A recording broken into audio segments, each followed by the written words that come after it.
All right, we are live. Welcome to Coach Chad Live on YouTube right now and across this great nation of ours. We have a great guest today, a man who knows a little bit about what we are speaking about today, Bay Area sports. He has, been around from the Candlestick Park days all the way to now Levi's Stadium. Let's talk to Niner Sharma about the Niners' scheduled debacle, but also the Giants' disastrous start. Got you. Yeah. Hey, welcome, Niner Sharma. How you doing, my great friend? I'm good, my friend. How are you? How are you doing today? All good here? Man, doing well, man. Doing well. I'm talking sports with you, so you know what? Life is good. Yeah. Yes, that's never a bad thing, especially on a Friday. Right on, man. For Memorial Day weekend. Yes, yes. Let's make sure that we, make sure that we understand what that how significant that is, man. These are the men and women who have died in the wars in the past, and it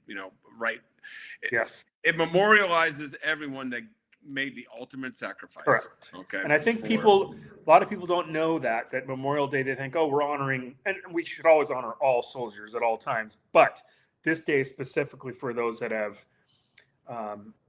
passed away in the line of duty, correct? I mean, no doubt about it. Yes. Okay. Yeah. When I was in the military, man, it was a big distinction I had to make when we went out, and people were like, hey, thank you for your service. And I said, no.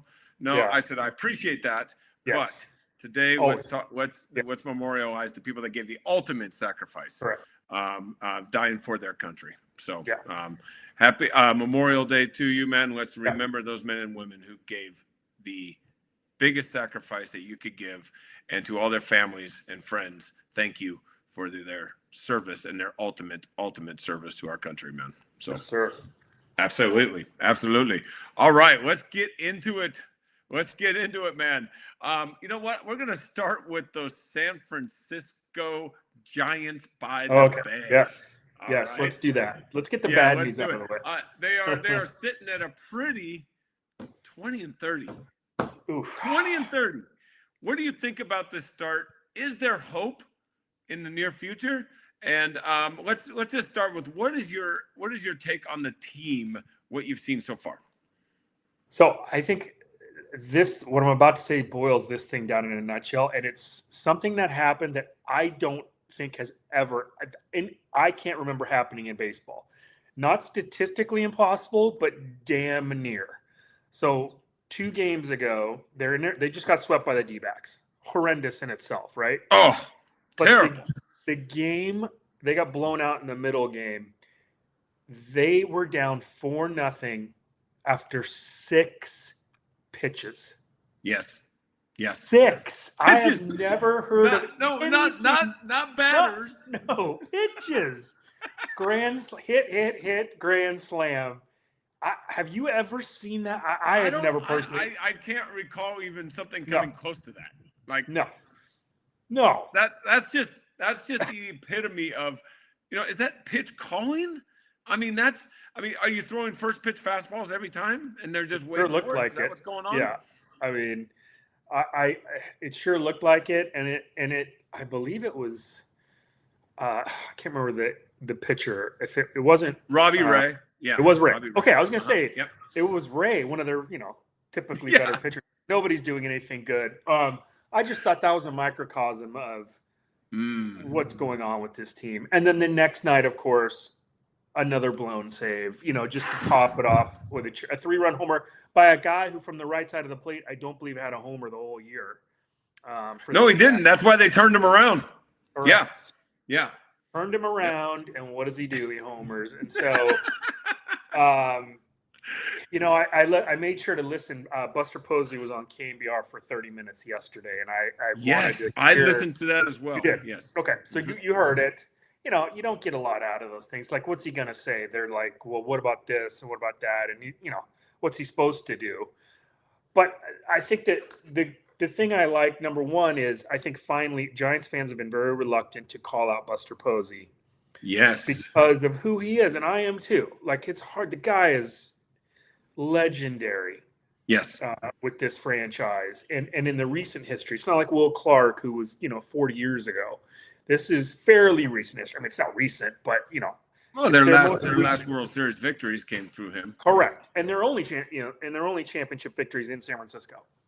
So it's hard to criticize him, and I think people have been reluctant to. I think that's finally ending because he is, this is year 2, and he's putting this team together. I think, he took a big swing with Vitello, which I think the jury's still out on that. Like, you can't. This isn't a managerial issue. He's a part of the problem, like any manager is. I want him to be more forceful. I think I don't think he's comfortable with that yet, because I think the guy's afraid to go out in the city and just socialize because of what's going on. So I think he's a little timid. I agree. Maybe it's time to just be like, I'm the guy here, and he hasn't quite taken that reign yet. I mean, right. But I think in his defense, he heard all the, you didn't deserve this. You leapfrogged all these guys that have busted in the minor leagues for all these years, and here you come out of college. It's a hard line. I don't know. I don't know the answer to it. But this is on Buster, and the interview. You heard it. I think the most interesting part to me was, they asked him about the grab assing and Adames and always joking around, laughing and smiling down 6 runs, and joking with Mookie Betts, and then taking off with less than 2 outs. Oh, dude, this is not a good look. Like, no, I get you. No. Listen, it's a long season, and you got to stay positive, but like, you got to also know what's going on. You have to have some awareness of what's going on. And when your team is struggling, and you as a particular player now, as shortstops go, hitting 235 these days, I guess, is acceptable. Oh, God, dude. But it's so gross, isn't it, man? Yeah, 230? I know. So, but like, you got to know your audience, man. Yeah. You got to dial that stuff back right now a little bit. Like, I don't know. Other than that, the interview was, they'd asked about the closer, and he's like, well, if I would have signed Edwin Diaz, you guys would be killing me because he's on the IL. But you could have signed. At least we would have said you tried. And then I think that was on Murph and Marcus, right? And yes, so correct. And then Murph did ask him some very pointed questions. Yeah. And I was like, ooh, man. I know. So I felt the tide turning as well, yeah. man. Yeah. In this, okay, Buster, we're in year 2 now. Yeah. And he was really asking him some pointed questions, to the point where I thought maybe Buster ain't coming back on this show. He might not. I don't know. I don't know how thick. I mean, I'm sure he's got a pretty thick skin. I do give credit to Murph, who's been there a long time. Yeah. And, No, I was happy to hear that, man. God. Yeah, because the Bay Area media is so soft, dude. Come on. Terrible. It is. And with the Niners, they're especially bad. When Kyle Shanahan comes on Murph and Mac, Murph acts like a little puppy dog. So I don't know. I don't know why he decided. I don't know why he decided to get his neck up today. Maybe the Giants, maybe because the Niners, they've been performing to a certain extent over the last decade. Well, they've been a winning team. They're in the playoff picture every year. All that kind of stuff. They're a lot more interesting than the Giants are right now. Correct. Yeah, the Giants are unwatchable, man. They're not watchable. That team is not watchable. That lineup has a lot of big salaries. Let's talk about that, man. The redundancy of the lineup, man. That lineup, they're positionally, man. And I mean, what is, what do you think the number one issue with the Giants is, if there is one? They just, I hate to compare it to the Bonds era, but when he was playing, and then there's nobody that compares to that guy right now. Right, obviously. But you always wanted to watch. Again, I said unwatchable. Yes. Even if they were losing, if they were watchable and fun and hitting the ball and just, it could be more easier to take. Yeah. It's just, and they just don't have a guy or guys in the lineup that can't miss. Right. Watches. I understand what they were doing when they were trying to put together this lineup, but like, at this point, if you can't find a way to get Eldridge in the lineup every day, for a last place team. For a last place team, correct. That's what I'm saying. Like, I mean, if that's these veterans, you can't find at bats for your. If they were 30, if they were 30 and 20, I'd be like, all right, let the kid go back to AAA and get his ABs there. But my analogy is Matt Williams, because he has struggled. And Matt Chapman. Yeah. Well, no, I'm talking about Eldridge, and I'm analogizing him to Matt Williams. When Matt Williams. Oh, okay, great. Sorry. Matt Williams struggled mightily, and he went up and down from AAA and just couldn't figure it out. We're like, oh, this guy's a bust. And they finally just decided, you know what? We're going to stick him at third base and see. It's sink or swim time. And he eventually swam. You're right. Not all of them do. And I'm not saying Eldridge will, but I think it's time to find out. I agree, man. I can't agree more. They gotta play this guy, man. They gotta play this guy. It's time Even if it's at first base or DH, rotate Devers in and out of that. Yeah. I mean, Devers ain't coming out of the lineup. He's starting to hit a little bit now. A little bit. Yeah. And then rotate Schmidt around and give everyone else a day off. Give Chapman a day off, please. Yes. Give Adames a day off, man. Yeah. Give Arise a day off if you have to. Even though I like watching Arise hit. He's the only one. As a pure baseball player. Yeah. He is one fun guy to watch hit. Okay. Yeah, he's what we grew up watching. Hitting 320, putting the ball in play, having good ABs. It's not all strikeout, home run, swing. Right. No, it is, and it might not be the most entertaining for the folks at home. It's not, but from a pure baseball standpoint, it's nice to see these days, man. And he's going to put the ball in play. Somewhere, and so that is great. But yes, they got to get Eldridge in, Sharma. They have to, and how do you? I mean, you're one game above the Rockies. The Rockies, dude. Yeah. Come on, man. So and you just got swept in division. This thing is. What I don't want to happen is a total Giants of the last decade. Is they're 10 below, coming up on the All-Star break. They get hot. Yes. They get within 5. They're gonna, man. Yes. And then it's like, oh, see, and they maybe at their top they flirt with 500 this year, and that's generous. Dude, we're done with that. My buddy Tom and we've been talking about the magnet. They are magnetized to 500, dude. Correct. Magnetized. Yeah. And just when you think they're in the worst, they get up and then they start getting hot and you start believing, and then they're like, no, we're good. Yeah. We're good. We're good at 2 games under and all this kind of stuff, man. So and we've seen that enough in the last 5 years that oh my God, dude. It's mediocre city, my friend. Mediocre city. I know this is kind of a strange take, but I'm like, it's time to. Everybody's up for a trade. Everybody. Yeah. There is no as far as the high salary guys, and who you would have to eat a lot right now. You'd have to eat a lot of. Salary. I mean, who's going to take? Maybe someone might take Adames, but Devers ain't going anywhere. Not with that contract, dude. That's looking they like got 8 more years of Devers. Dude. I know. I think the 10-year contract with the bad body player is a mistake, and who I mean, that's a great point. Yeah, he does have a squishy look. Yes. I mean that was the thing. He's not he's a bad body player, and sometimes those guys, you never know, man. They could I thought maybe this is the year that he's fallen off the cliff finally, and like you said, he's starting to hit a little bit now. So a little bit. Right. Yeah, we'll see where that goes. But he is. I mean, all these guys they have the bad contracts. I mean, can they move Chapman? Can they move Chapman? No, his contracts. No. I don't know those details. So, man, he's got 2 or 3 more years at way too much for what his production is. Yeah. Adames the same. Devers we already talked about. Jung-Hoo Lee. Okay, they got 2 more years of Jung-Hoo Lee, who started to hit, got hurt. 260 at least, 270. I mean, geez, these days that's all-star worthy. Yeah, right. But no power. But no power. No power. No. Power. They don't have a guy. All these guys are just it's redundant. It's totally redundant. Yeah. Yeah, I would unload. It screams to me. I agree, man. They need something. They need an influx. They need to get some. They need younger and athletic. Man. We've been talking about that for a long time.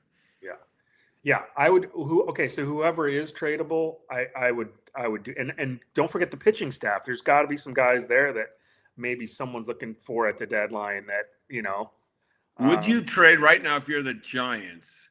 Would you listen on Logan Webb when he gets healthy? Yes, that was going to be my next point. Absolutely, I would.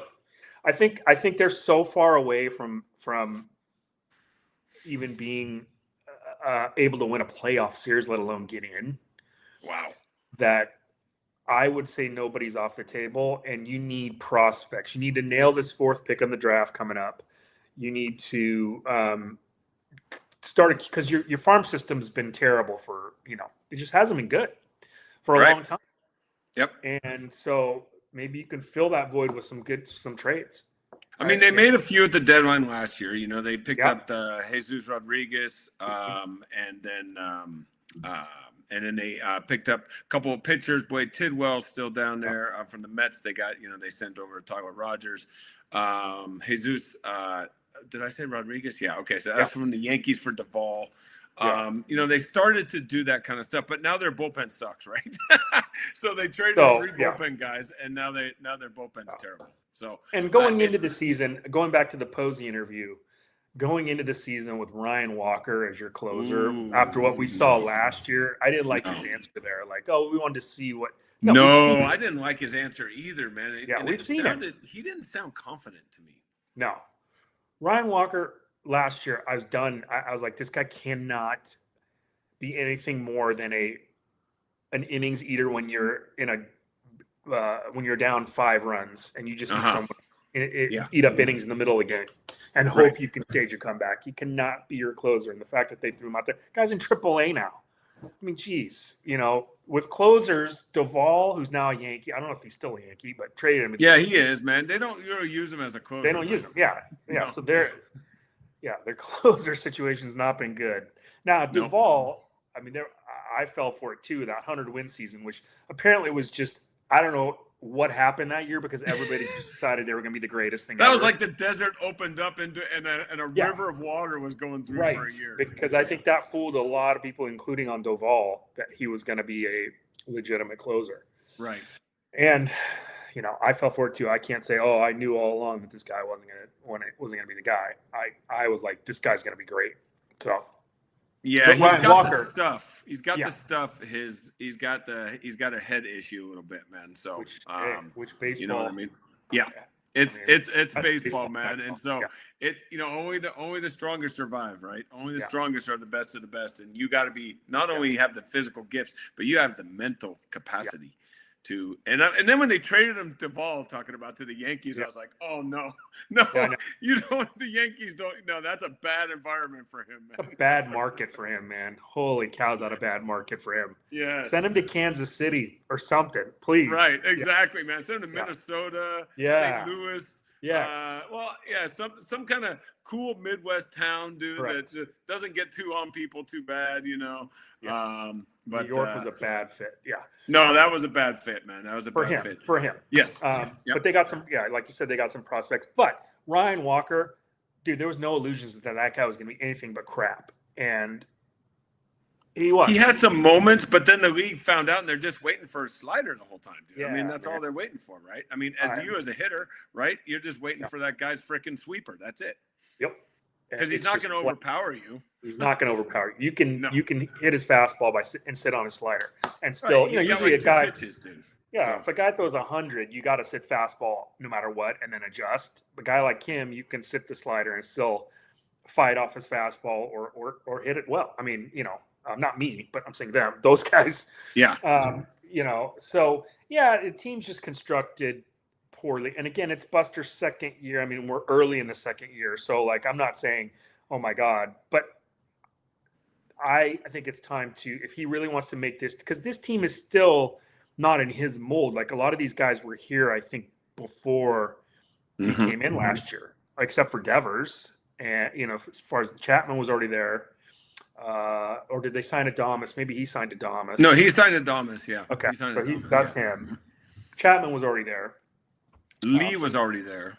Lee was there. So Devers, but Devers was a big one. I mean, that's a big one. That was a huge swing. That was a huge swing. Remember, that was like last year when they were kind of they were starting to peak up a little bit, right? And we're like, and then all of a sudden, Devers is a giant. What? Yeah. And they got rid of one guy. What guy? Kyle Harrison. All right. Traded him, took on the full contract of Devers, and gave away. They got rid of oh my God, dude, Jordan Hicks. They got rid of Hicks because he was a head case as well. Yeah. But also the fact that they let go of Kyle Harrison. Now, what do we know about prospects? Okay. You don't give up on a lefty that throws 95, dude. Okay. No. It's hard to do. Okay. Yeah. And so they included him in that deal. Boston has now included him in another deal to Milwaukee, and now Milwaukee figured something out with him, and he is freaking chucking, dude, for the Brewers. Good for him. Yeah, good for him. He needs to get out of San Francisco. And it makes me think that, some of these players go on to different teams and do better. And I think, is there, with the Giants AAA, we got a question here from Valerie Demoski, by the way, on YouTube. Shout out Mama. Yeah. She says, how about bringing up some AAA players? How can that hurt? Probably will help. True. Yeah. But the problem with that is there's not a lot in AAA. Correct. Yeah. There's not a lot. Kind of your guy that. Yeah, Eldridge. They have. Who they don't even play in the lower levels. I will give them this: the double A's down to single A, the high A, San Jose. That they got some talent down there. Yeah. With the rookie leagues, with the international signings, they've signed a couple of the players that are just tearing stuff up. But those guys are 2-3 years away, right? Yeah. So, the AAA players are going to be tough, man. I mean, I don't know who you would say. There's a kid named Johnny Level right now that's tearing it up. I think he's single or double A, shortstop, athletic. Hey, what do you know about that? But he's not ready. So no. That's a great question. Yeah, we'd like to see some, but where are you going to play them? Also, you got all these like cornerstone guys that aren't really aren't performing. Adames, shortstop, Chapman, third base, Devers, first base. Arise. What do you do with Arise, Sharma? What do you do with Arise at the trade deadline? Well, I don't think anything's off the table because of where they are, because they're not close. So again, I know he's one of the guys that's performing. Right. Do you think a contender would be interested? He's playing a great second base, man. Dude, he has worked his arse off with Ron. He's much better second baseman than I thought he was going to be. Yeah, everyone kind of wrote him off second, right? Because he played first base last year for the Padres. Is there any team looking for that kind of player anymore? Yeah, I know. I agree. Tell me more about that. What his skill set in today's game is a dinosaur. He's a player from 20, 30 years ago when that kind of thing was putting the ball in play was paramount. 2-strike swings, were different. Now they're all the same. It's he doesn't have power. No, he doesn't. He does play a nice second base. I don't think the Giants would get a lot for him. He's on he's on a 1-year deal. So he's going to be a free agent. So they'll probably, but the team likes him. But and he probably loves being in San Francisco now that that he's playing every day at second. I'd listen. Anyone's out there, but I don't know that there's going to be much out there clamoring for him. But hey, if someone wants to offer something that's not a total laughable, listen, they've been trading guys for cash this year. We're back to I hadn't heard that. I haven't heard the trading for cash thing in I swear 40 years. It may happen. And oh man. So going back to our okay, so who's tradable on the Giants? Because let's look at it realistically, okay? The roster needs an overhaul. It needs an overhaul. There's no doubt about it. Even if they get on a streak to get to close to 500, they have to go 10-0 to get to 500 right now. So the fact is that Who's tradable? Ray is tradable. He's on Ray. his in the last year. A Cubs or a contender could use that left arm. He's number one. He's number one. Yeah, but you don't want to put on his resume that he gave up 4 runs and 6 pitches. Yeah, his value might have gone down after that performance, but he has a track record. He's got track record. He does. Logan Webb, dude, that's a big one. That's a big one. I think they have to listen. They have to. They do. It's not going to be a popular thing, but they have to. Yeah. How old is he? Logan Webb is near 30. Yeah. So, look, this team is miles away, and it's an unpopular thing. But hey, they've done unpopular trades and they've worked out. I mean, I can think again of not to beat Matt Williams' dead horse, but when they traded him for Jeff Kent, I was so mad. I was just beside myself, and turned out, man, Jeff Kent, that turned out to be, and they got 2 other players. Got Kent and 2 other guys, and I can't remember the other 2, but it ended up. That was Sabian just being Sabian, and it worked out. And so the Webb thing is not going to be popular with the fans. He's from Sacramento, he's one of their bona fides. But look, is he an ace? No. Okay. But again, for a team, he's an ace on this team. Or he has right, but in the like, he's not like an ace. Like, in the game 7, like, you don't think that, oh crap, we got Webb. He's hittable. He could be hit. But in a 7-game series, he'd be a great 3. No doubt. You know what I mean? Yes. So if you've got a team that's got two bona fide starters, but that's it, and they're in contention. And I don't know the league as well as you do. You tell me who that would be. Because now it used to be you needed, if you in a 7-game series in the old days, if you had 2 studs, that they were going on 3 days rest, and that you could. Yeah, but that's not today. That doesn't happen anymore. So now you need 4. Decent starters, good. And if you have 2 studs and you need a good 3rd or 4th, I think that's where, again, a team that's in contention that has that setup, but is a little light on the back end. That's where I would think he would have a lot of value, because he's a good pitcher. Yeah, he can be hit, but like, I think he'd be a great teammate, great clubhouse guy. He's just a good guy. On top of being, a pretty good pitcher, pretty good major league pitcher. No doubt about it, man. And he's a good dude. And the Giants, I think, and I've mentioned this before, and I'll harp on it. They have a leadership problem. Yeah. I don't feel like there's like there Webb has tried to like be a leader, but he's not a leader. He's not like I don't see him as like a leader, like a take the clubhouse. And then also Chapman.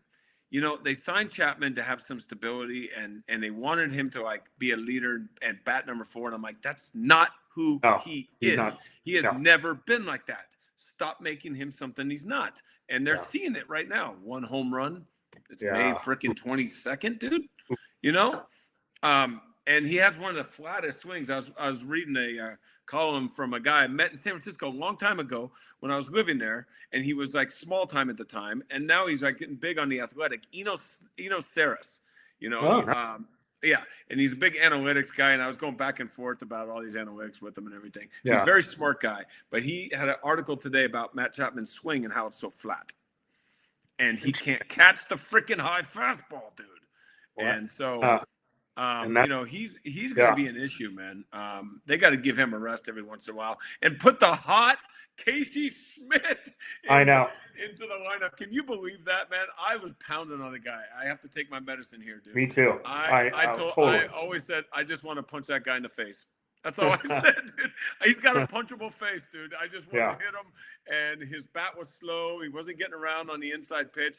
But, dude, he has made adjustments to his credit. He's backed off the plate a little, I've noticed. But his confidence is soaring. And, dude, the Giants could sorely use a bat in the lineup. So that's cool. And I think Murph asked about resting guys today to Buster. And he just kind of I know. He just kept saying, well, no, we're taking everything day-to-day. I mean, that was his stock answer to everything. Dude, day-to-day, man. I mean, aren't we all day-to-day, dude? Come on, man. man. Well, yeah, that's you never just- know what tomorrow promises. So yeah, that's so that's a stock GM answer that doesn't. Like, it was a very, I don't know if they caught him at the wrong time, it was early in the morning or something, but it was his tone and everything was not good. It didn't feel right. I don't know. I did not come away with that interview. I'm like, ooh, doesn't sound good for the near future, man.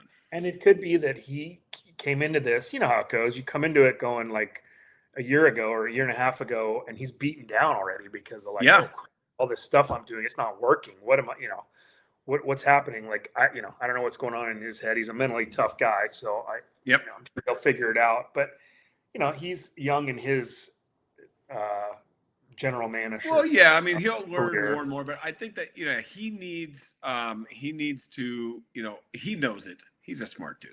He needs to unload a couple of these contracts, but he's and it's going to be very hard to do. He needs a youth infusion. Yep. He needs young athletic guys. They don't have them as of yet. So it's if you're a Giants fan and you follow the team, we do. So I'm thinking 2 or 3 years that they're going to be better. 2 years because of the double A and single A guys I've been talking about. One of those guys is going to hit. They got some studs down there. But also a couple of these contracts will go by the wayside. You know what I mean? Yeah. Chapman will be done and Jung-Hoo Lee will be done. And then they can start moving some guys around. Maybe they find a taker for Adames. I think right now, if they could find a taker for Adames, they would. I would do it. I don't know if they can. I would do it. The Devers thing is still going to be around their neck for a long time, as you said. So that we'll see how that plays. Yeah, and I think he's going to decline pretty quickly. Yes, obviously. Yes. So, I think anything's on the table. I really hope what we don't get is that Vitello, after 1 year, either on his own goes, this isn't what I can. Oh, man, dude, that would be horrible for the organization, dude. I think you got to stick with this. You took a huge swing. I think you got to stick with it for 3 years, like total. Yeah. So this year plus two more. No, he's got to. And I want him to be more forceful, like I said earlier. There's something about it. I watch him on TV, and when he goes out to make changes and stuff, and I just don't see like the college guy, man, just like the enthusiastic guy. I don't know what it is, man. I expected a little bit more so far. I think he's over-adjusted. He was a college guy. He's like, okay, now I'm dealing with grown man. I can't do that. Find a middle ground. I think he's gone completely the other way, where he's very timid. Yeah. And just like I said, he said he doesn't want to even go out in the city because he doesn't want to see the fans because of how bad they are. That's terrible. Swear it, dude. The fans will listen. If I saw him, I would. I know there's some jerks that are total idiots in public, but most people would be like, "Hey, man, we love the team, hoping for the best." In San Francisco, man. It's not like he's in Boston or New York. New York or Boston or Philly. This isn't. Right. Yeah. So, Giants fans are generally decent. Yeah, they are. They are, man. They are.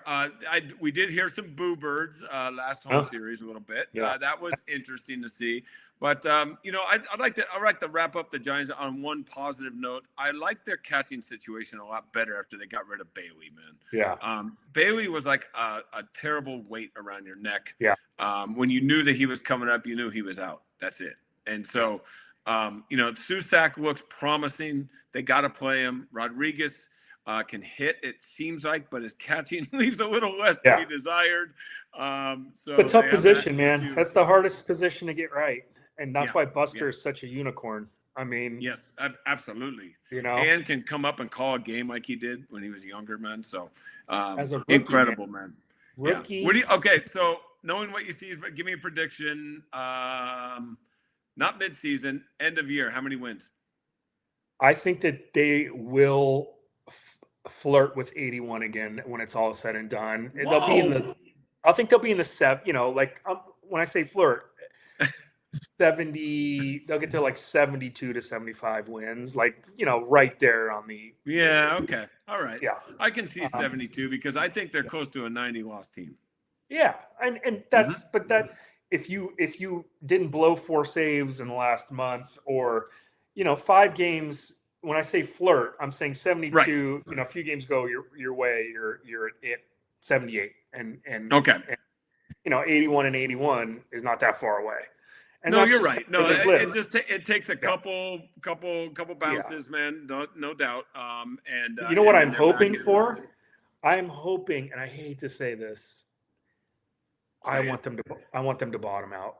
I want this thing to be an Ooh. absolute train wreck to Oh, where things have to okay. change. You think that's the only way that they'll do something? If they flirt with 81 and 81 again, Oh, we're going to man, be dude. stuck in the same. And I don't. I've done this one time with the Niners when they hired Jim Tomasula after they fired Dude, Harbaugh. that was some comedy, my friend. I'm sorry. I was That was some actively comedy. rooting I for them know. to lose. Yeah, Because I again, remember. and it helped because if he didn't bottom out, they might have stuck with him another year. And Oh, so I God, think his press conferences were must see, dude. oh my Must God. So see.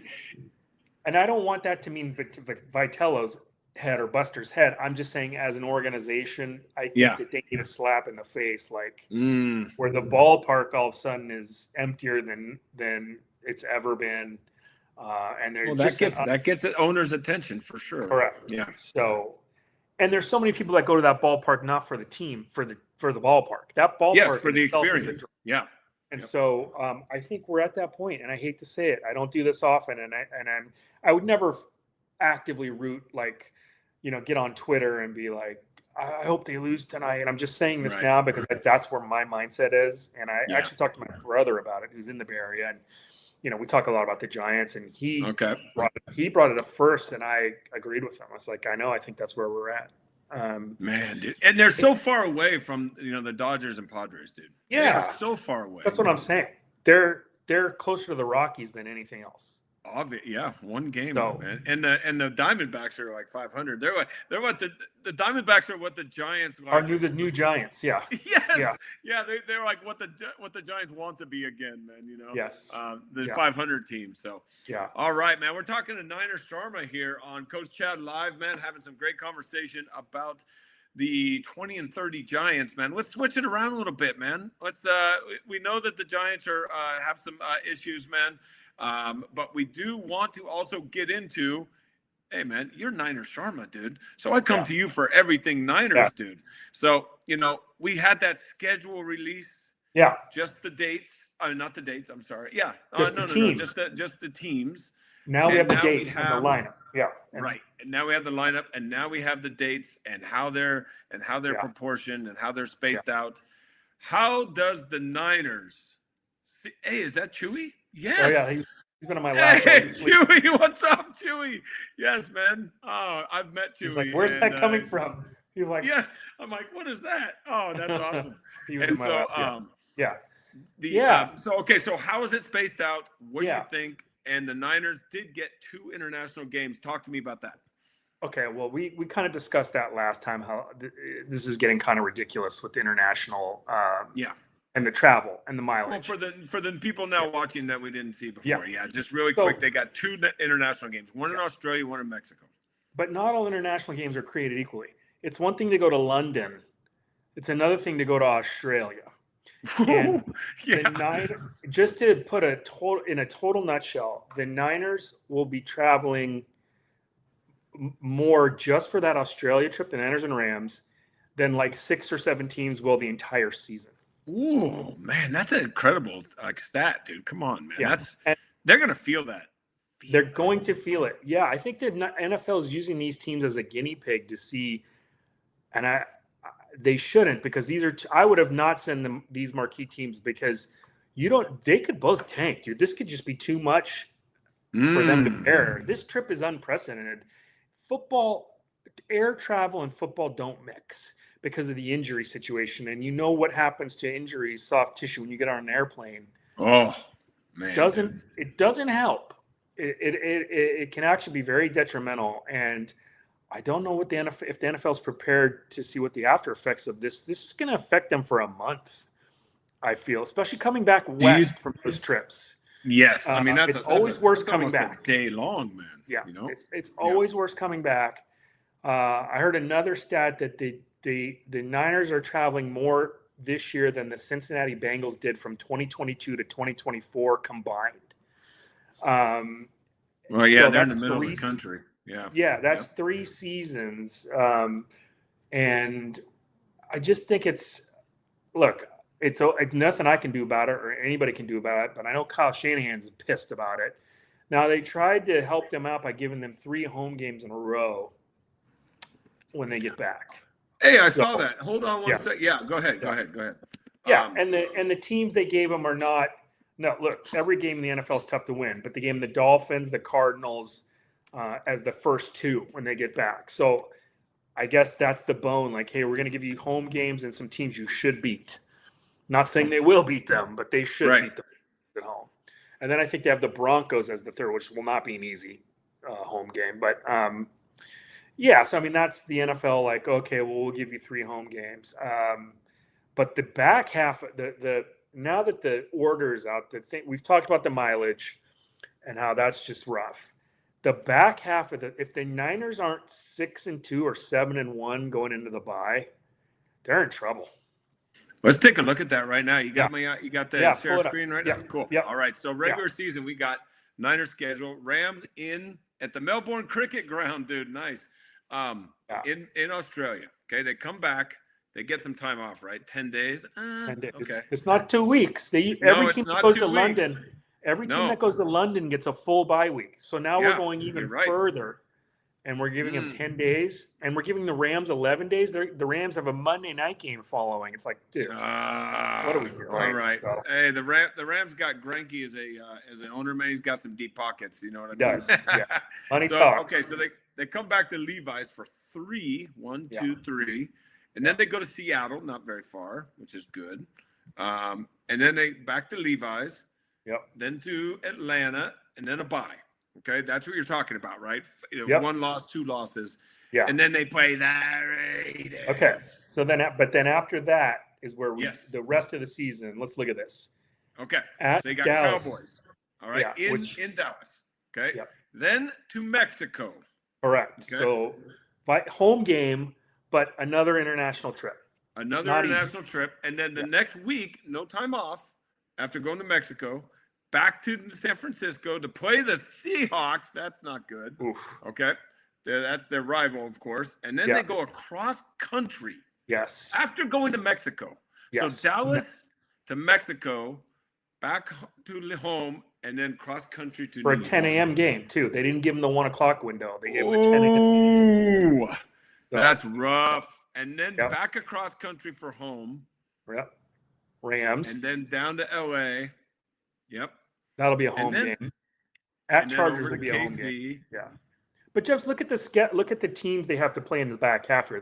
None of those are so after the Raiders. Chargers, damn good. Chiefs are damn good. I don't care what you think. At Chiefs, by the way. Eagles, damn good. And then they got the Cardinals for the last game. So that's kind of nice. That stretch between the Raiders and Cardinals in the back half of the season is where they're going to lose some games. They're not beating Kansas City. They never do. Isn't that weird? It's weird. They cannot beat that team. Yeah, they just can't. They can't beat Mahomes. They cannot beat Mahomes. And Mahomes will be healthy by then. You know, if they would have gotten Chiefs week 1, I'd feel a lot better about it. But because I don't know if he'll be back by then. Oh, here's the other thing about week 1. Speaking of Australia, so we just talked about injuries. You got 3 guys, George Kittle, Nick Bosa, and Michael Williams, the #1 draft pick, coming off major surgeries.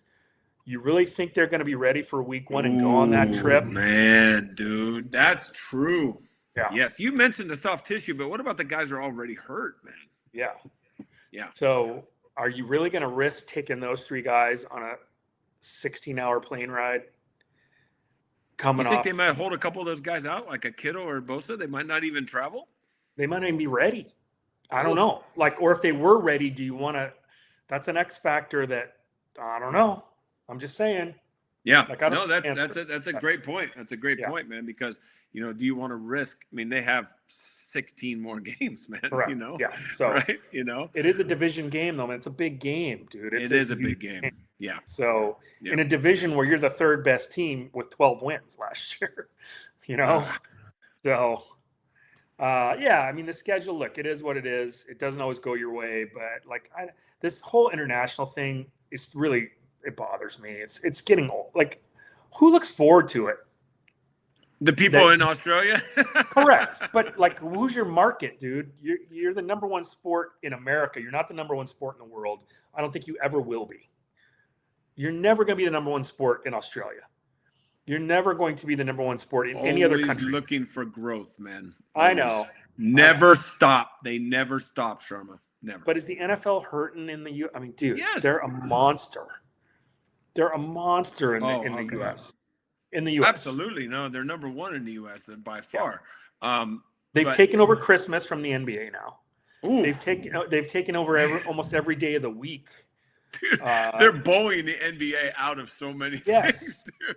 And the NBA hasn't helped themselves in that sense. But even if the NBA was running, other than the 90s Bulls, I don't know that the NBA, would have competed anyway. But the NBA has its own with the tanking and the whole thing. Oh my gosh, that's a whole nother show, man, because the NBA has shot themselves in the foot with all these front offices going heavy analytics and saying, hey, we can make you the same amount of money and you're just terrible and just wait a couple years and we'll draft. But in the meantime, you got the Wizards like winning 17 games a year, dude. That's just like it's horrible. That's a bad product right now. It's a bad product. It is a bad product. Yeah. The playoffs playoffs right now are pretty decent. Yeah, they're fine. Right. And the Knicks, I mean, if the Knicks can get in, you got a big market, and Wembanyama is freaking incredible to watch. Wembanyama, now, I really think they're rooting for the Spurs over because we've seen Oklahoma City. I don't think they want to see that again. They're just not they're a great team, but there isn't a ratings factor there. The NBA has done its own disservice, but I don't know. The NFL, they want to go to 10 internet. We're getting to the point where they're going to have one international game a week. That's where they're headed. Yeah, I know, and they're gonna do it, Sherman. They're going to. I know. And they're gonna get to 18 games. What do you think about that as well? You think they're gonna get to 18 games? Oh yeah, no doubt. 20? As soon as they win. Oh God. I mean, in 5 years, maybe. I don't know. I don't know, dude. I hope we had 16 games for the majority of our lifetime, so I'm hoping we get another stretch like that at 18. 18's too much. 18's a lot, man. That's a lot of games. Yeah, and again, the product suffers because it's injuries in the NFL. You're just you're just killing these guys, and for what? What are players getting? Don't you see that in every sport now, though? Yeah. I mean, tennis, soccer, baseball. Except the NBA. They play. The NBA is the only one where the guys take 20 games off a year. Now, load management. And that's why they struggle because people pay money to go watch Steph Curry play and he takes the night off. I mean, that's a tough for fans to swallow. You know what? I also wonder. We're talking about schedules, man. I know this is off topic. It's not off topic, but the schedules in the NBA, the playoffs right now, it's every other night. Yeah. And even with travel, they don't care. They still play every other night. And I just think, man, these guys, they're running these guys into the ground, man. Yeah. I know that Curry got hurt last year during the playoffs, and I think that. The kid from Indiana, Halliburton. Blew his Achilles. Yeah, killed their chance. Blew his Achilles. A couple other guys got hurt because there's just so many games back to back. That every other game, they need a couple days off, like a travel day, man, or something of that nature, But they're not giving them, man, the TV money, baby. TV money. Do they not give them a day off when they travel back and forth though to the cities, or no? It's a day off in between, depending. No, it's a every other day. Regardless. Oh, so it's a day off after each game. So they are playing back to back. Yeah. I mean, Oklahoma City's playing San Antonio. They're close together, right? So that's not much travel. But if you got the Knicks and they're playing right now Cleveland, not bad. But if you got West Coast, East Coast, man, that's a lot of travel. So anyways, I think that goes with what we're talking about, like the NFL. When is enough? I don't think it's ever going to be. I think they're going to continue to push international games. You're going to see 10. You're going to see 18 games in the next, agreement that they come on, because they'll say, hey, we'll give you more money for this. They'll give you more percentage of the receipts, all this kind of stuff. And you take a preseason game away. Yeah. So you get down to 2 preseason games in 18, but none of the starters play in the preseason anyway. So that argument always made me laugh. This isn't the 80s and the 70s where the starters played a full half or 3/4 in a preseason game. Like some guys don't play it all in the entire preseason. No, I know they don't even play So, any. Like their first action is freaking It's week week one. one. I'm like, dude, that's Yeah. crazy. Yeah. But they do it. They do it. Yeah. So look, yeah, I think 18 games is inevitable, unfortunately. I mean, Yeah. I love football, but I don't know. 16 I know they originally started with 12 and then 14 and then 16, but then 16 was there for, I think, since the late 70s until a few years ago. That's a good 40 years with the same schedule amount of games that was pretty ingrained. No, it is, man. It was always 16 games, 16, Yeah. 16, and now, we're in a new era of everything, right? So, it's, we can talk about that, we got prediction markets, you can waste some money on a prediction market to see when the 18 games will be. you can waste money on any of those parts, man. So those things are crazy. Those things are crazy, man. I'm going to talk to my boy Pasco about that, man. We got the Prediction News Network on here, man. I think my boy Sam runs it, and he's been talking about he's got a website and everything now, so he's all into it. He's a younger version of us, dude. Yeah. So. No, and we probably sound like unks with all this talk, but whatever. Unk is a nice term, dude. I thought you were going to say something worse. No, but I hear that from my nephews all the time. Hey, what's up, Sam? All right, dude. Good to see you. Good to see you on here, bro. We'll get to talking to you soon, my man. I want to hear more about what you're up to. Hey, really fast, dude. Prediction way too early for the Niners this year, man. What do you think? What kind of season are they going to have, knowing everything that we just spoke about? Speaking of prediction markets, their over under is 10.5. Oh, 10.5 out of 17. So, okay. All right. Which is like third highest in the league, which is surprisingly tied with a bunch of teams. There's like there's two 11.5 wins. I think the Rams and there's one other team that's at 11.5. I can't remember off the top of my head. And it's not Seahawks? No, because you can't have them all in the same division, 11.5. Yeah, Seahawks are 10.5, I think, too. Maybe someone from the AFC, maybe the Broncos or something. I think the Niners are going to fall short of 10.5. I think they're going to. You think 10? Yeah. So, I mean, they got week 1. Okay, Rams, Dolphins, Cardinals. Let's say 2-1 after that. At least 2 there. Okay. 2-1. And you got Broncos, Seahawks, Commanders. So let's say they beat the Broncos 3-1, 3-2 against Seattle. They'll lose at Seattle 3-2. 4-2. Commanders. They beat the old the Skins. Come on, the Redskins. Yeah. 4-2, 5-2. So no upset by the Raiders, dude. Fernando Mendoza first game comes in, throws 5 TDs. No. I think they'll handle the Raiders. That's at home, right? I hope so. That's in San Francisco, or in Santa Clara, really. But anyways, Cowboys. Boy, I don't know. Cowboys are kind of an interesting team. Like they can move the ball. I don't know if their defense. I think they beat the Cowboys. Yeah. Yeah. Let's say they beat them. Let's say they beat the Vikings. Lose to the Seahawks. I don't think they're better. You said twice lose to the Seahawks, dude. I think they'll beat They'll beat they'll split with the Rams or Seahawks, but one of those teams is going to sweep them, if that makes sense. So interesting. Yeah. That's an interesting take, dude. Okay, it'll get swept by either the Rams or the Seahawks, and they'll split the other. Wow, and I'm going to they will split with the Rams. Okay. Beat the Chargers, lose to Kansas City in Arrowhead again. Yeah. I think that's around 10 or 11. We'll have to wait. Can we go back? Yeah. And let me add up the losses real quick. Who I think they might lose. All right. Real quick. Okay. So 1 loss in the first 3. Yeah. You said Seahawks lost. That's 2. Cowboys maybe. So that's maybe 2 or 3. Let's just 3 there.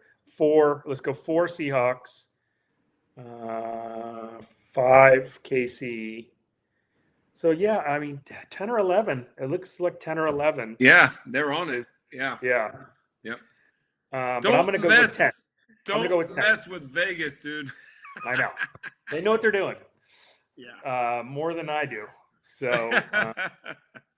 It's not no Vegas anymore. It's Kalsi, it's Polymarket, it's all these other ones, man. Bet MGM, all these, a million of them, dude. A million of them. You can bet from home now. You don't need to go to Vegas. Oh, dude, you can wake up and bet and go to sleep and bet. Bet on every quarter.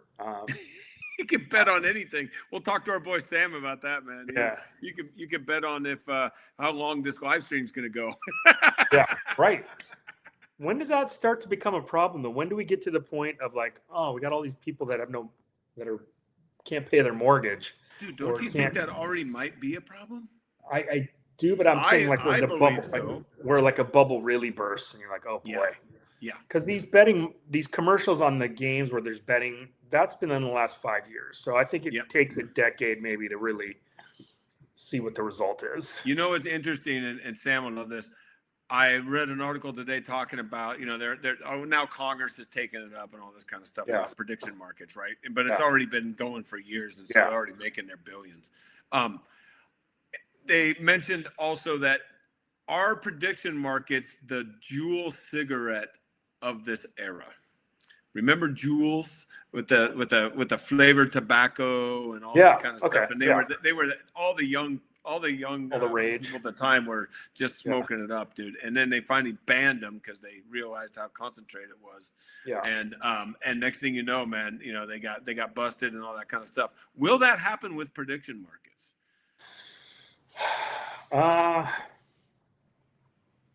I don't think so, because I think prediction markets will start lobbying Congress somehow, and if they don't already have a lobby, I think they'll get one. And you know what happens when you start lobbying Congress? You get what you want, because you're absolutely, man, absolutely. And they're already with the CFTC, so they went around the SEC, all those other ones to be able to do what they're doing. And so, as long as they keep greasing the skids, dude, as they say, I think they're here to stay. But I personally don't really think it's good for the consumer.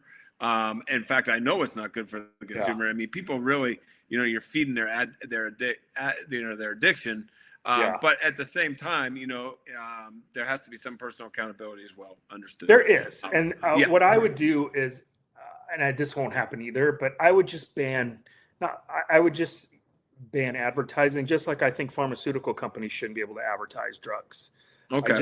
I just if that makes sense. Like, I don't think pharmaceutical companies should be able to advertise a blood pressure pill or whatever they're advertising. Yeah, I know, man. Yeah. I just don't think, and I think a couple of countries do.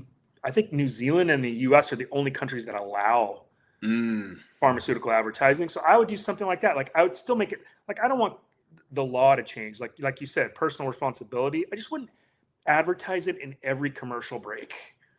Dude, it's so hard to watch, man. Right. It's like, okay, I'm changing, man. I'm out. Yeah. So bet this, bet that, bet this on every commercial break, and then depending on what sport you're watching, here's another drug for psoriasis. Seems to be the right drug choice. Talk to your doctor about this. Yeah, and I worked in that industry. The funniest thing though is the after effects, dude. What they sell you, man. It's like, oh, you could die. Yeah. You can have red rash on your legs for like 3 years. Yeah. But hey, don't worry about it, man. Just watch the commercial with the guys having a picnic with their family. Correct.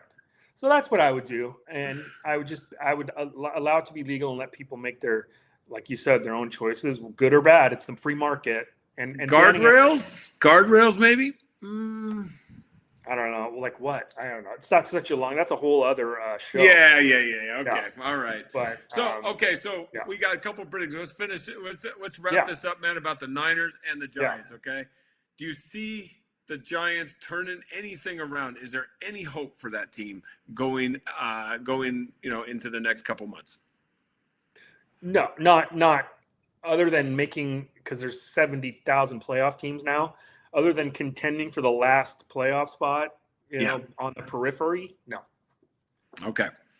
49ers, Rams, Seahawks. Give me order of finish in the division. I still think the Niners are the third best team in the division, which is pretty good. Like, I'm third best team in the division, but might be third best team in the NFC too. So, it's just such a loaded division. And I think as long as Matt Stafford is in LA, which he just re-upped for another year. So they've 2 more years with him. And I think 1 more year, they don't have to pay Puka.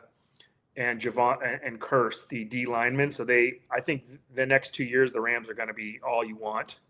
And the Seahawks are still, yeah, they lost their running back, but I think they can replace him. I think with that defense, that D line, they're another year of just being a bully. Yeah. So, Yep. That's a damn good team, man. I love watching those games, man, because they're really great games. Niners, Seahawks, Niners, Rams. And Rams Seahawks were must see. And the Rams Seahawks, right? Exactly, man. Oh man, just get that triple play going, man. The round robin right there, man. Of all those guys playing together, each other, man, is great freaking football, dude. It's really good. And with the Niners, it all depends. I don't know if you saw the schedule release, how these teams have these schedule release. Videos and such. Yeah. And usually the Chargers are at the top of the list on how good, but a couple of teams, the Chargers especially, took a shot at the substation. The injuries. It was pretty funny, dude. Oh, man, dude. And so I got to check that out. Yeah. Yeah. Check the Chargers ones out. It's really hilarious. But can the Niners stay healthy? We don't, that's a question. That's a future prediction that we can't make. They haven't proven they can. Right. So, or am I going to say, oh, this year they're going to stay healthy? Like, I don't know. Something ain't right there. I don't know what it is, but. Oh man, dude. All right. Hold on a second, man. I got to end this on this, man. Okay. We're gonna have some fun here, man. Hey, you're listening to Coach Chad Live, man. I got Niner Sharma. We're gonna finish it with a fun video, man. I just found on YouTube about a schedule release that you just mentioned, Sharma. So let's have some fun here, okay? When it gets to the Niners, I don't know how long it is, but it goes through each game the Chargers have. But when it gets to the Niners, you just have to pay attention. Yeah, it will. All right, man. You got me? Yeah. Here we go.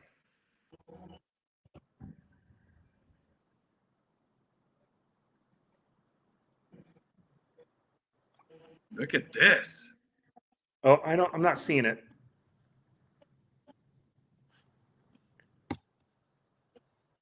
I see that. There. All right. Okay. I got you. Hold on. Give me 1 second here. Yeah. Give me 1 second. I got time. All right. Let's have some fun here. Oh, I have to share screen. Yeah. That's it. Yeah. Let's do that. All right. This is totally off the cuff, man, but you brought it up. I want to do this, man. So, okay. How about now? You got it? I can see it. Yeah, but it's not playing yet. No, it's not playing.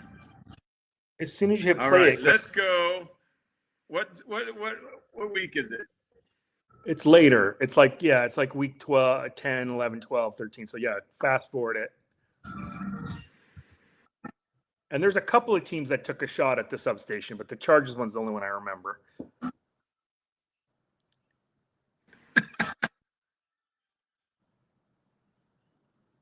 See, Ravens, Texans, Rams. I'm not seeing it though. Raiders, San Francisco. Here we go. All right. Look at the substation.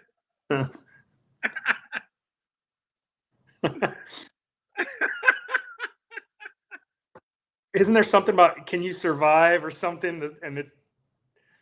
Oh, that's great, man. And it lists the players getting hurt. It lists Bosa's, Kittle, like their social media is right under the player. Like, man, it's And there was there's another team or two that took a shot at the substation. So wow, I know the Niners. Well, hey, game on, baby, game on, dude.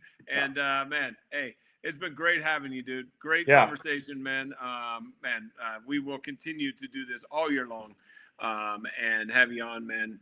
Sanjay, man. Thanks for taking the time, dude. But also, man, thanks for your insights, dude. Because I get things from you, man, that I don't see out there, man. And so, Niners schedule 10 wins. I'm gonna go 11. I think they're better than that.